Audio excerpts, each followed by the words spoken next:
I'm Jeff Fitzgerald from National Harbor, Maryland, here at Agile 2015 with Jesse Fewell.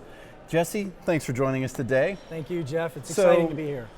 I've heard many great things about the conference, and certainly a lot of your work revolves around empowering people. We've talked a lot about collaboration. Yes.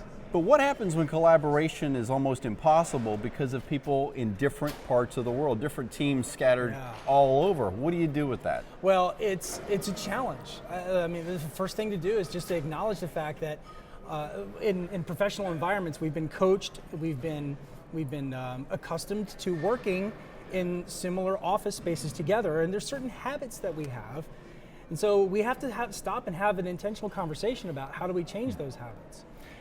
And so I started this conversation with a number of my colleagues and some of my clients, and a couple of months ago, a little over a year or so ago, put together a mini book about some techniques and considerations of exactly that kind of a situation.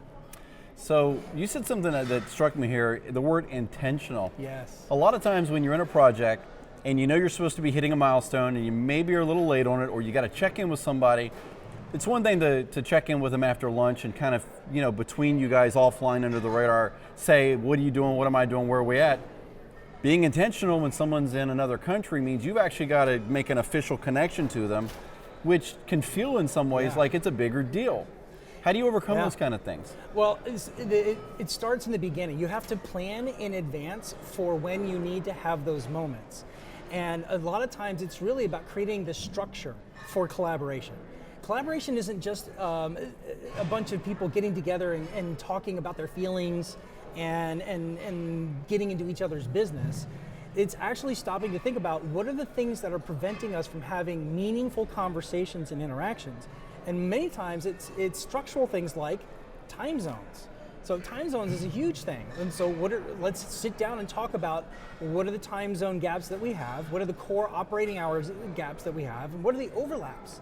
And can maybe some people stay a little bit later and some people come to work earlier, and then operationalize that to where we develop new habits so that we can have time zone overlap. Another one is about communication tools.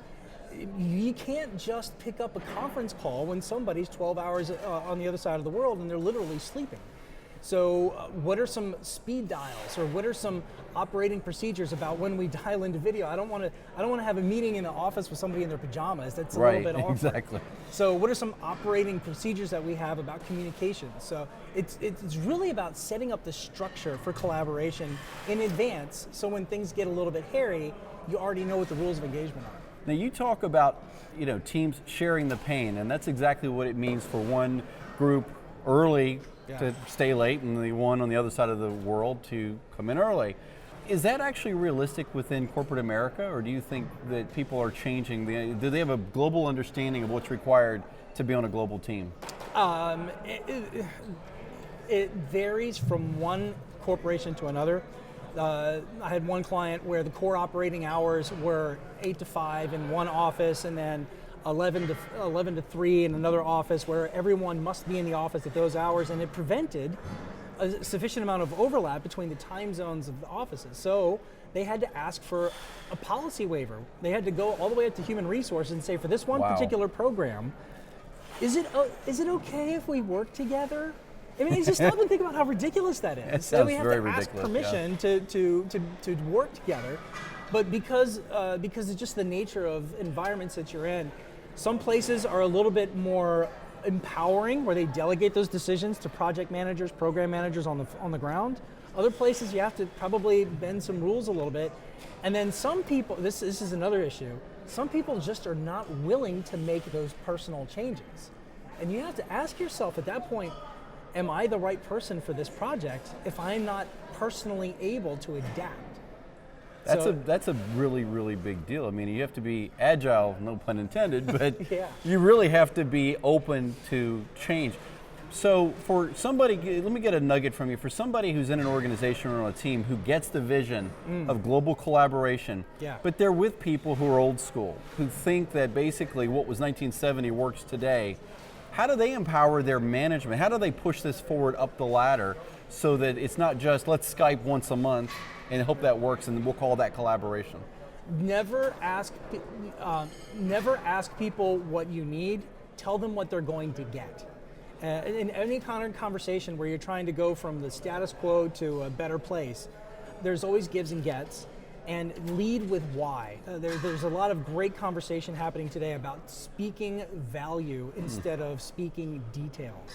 And speaking value would be go to senior leadership and say, listen, we need to amplify the collaborative dynamic on our teams, and to do that, I need a waiver for people to come into the office at different times.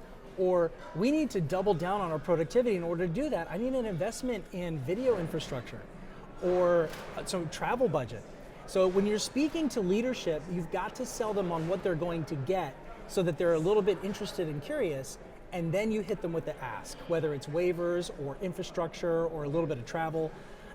So many times we as people who are doing work on the grounds, we get lost in the weeds of our day-to-day work, that we forget that the people around us probably don't fill out the TPS reports every day or the timesheets every day.